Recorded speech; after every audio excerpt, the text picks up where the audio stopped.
ABC ID card কিভাবে তৈরি করতে হয় সেটা আমি আমার আগের ভিডিওতে দেখিয়ে দিয়েছি, এবং সেই ভিডিওতে আমি বলেওছিলাম যে এবিসি আইডি কার্ড শুধু তৈরি করলে হবে না, এবিসি আইডি কার্ডটা জেনারেট করার পরে বা তৈরি করার পরে আরো একটা কাজ আমাদের করতে হবে, যেটা কিনা হচ্ছে ইউনিভার্সিটির সাথে ম্যাপিং করতে হবে।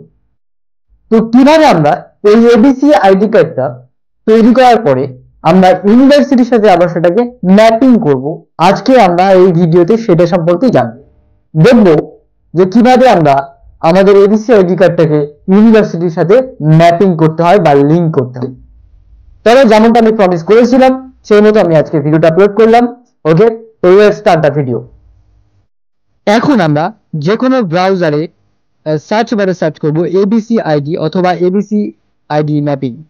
তো এবিসি ম্যাপিং দিয়ে সার্চ করার পর এখানে এবিসি আইডি ম্যাপিং সিস্টেম বলে একটা ওয়েবসাইটের লিঙ্ক দেখাবে, এটা আমরা ক্লিক করব, যেটা কিনা ক্যালকাটা ইউনিভার্সিটির আন্ডারে। এখানে আমরা আমাদের যে সিসিএফ নাকি সিবিসিএস সেটা আমরা সিলেক্ট করব।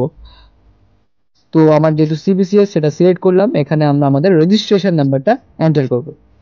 তো রেজিস্ট্রেশন নাম্বার এন্টার করার পর নিচে আমরা আমাদের নামের প্রথম 3টে অক্ষর আমরা এখানে দেব, অ্যান্ড সেটা ক্যাপিটাল লেটারে। ওকে, আমরা ক্যাপিটাল লেটারে আমাদের নাম দেওয়ার পর কন্টিনিউ এ ক্লিক করব। এখানে 22-23 যেটা ইয়ার অফ অ্যাডমিশন। এরপর আমাদের এখানে আমাদের সমস্ত ডিটেলসগুলো শো করবে। এখান থেকে আমাদের দেখো একটা নিচে এই যে আইবিসি আইডি বলে লেখা আছে, এখানে আমাদের এবিসি আইডি কার্ডটা দিতে হবে, নাম্বারটা।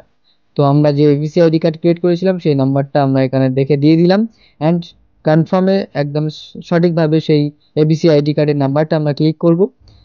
তারপরে আছে কি আধার নাম্বার। তো এটা দেওয়ার পর আমরা আধার নাম্বারে আমাদের নিজেদের আধার কার্ডের নাম্বারটা দেব।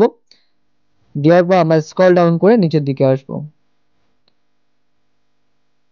ওকে, এখানে এসে আমাদের ওই যে এবিসি আইডি কার্ডটা আপলোড করতে হবে, সেটা আমি আমার ফাইলে রেখে দিয়েছি আগে। সেটাকে আমি এখান থেকে সিলেক্ট করব, অ্যান্ড দেন আপলোডে ক্লিক করব। এরপরে আমরা সাবমিট ক্লিক করব। ওকে, দেন দেখো আমাদের যে এবিসি আইডিটা সেটা সাকসেসফুলি ম্যাপিং হয়ে গেছে। সেটা ইয়েস করতে হবে এখানে, একদম এবিসি আইডি সাবমিট সাকসেসফুলি। ওকে, তো এইভাবে তোমরা তোমাদের এবিসি আইডি কার্ডটাকে ম্যাপিং করতে পারবে।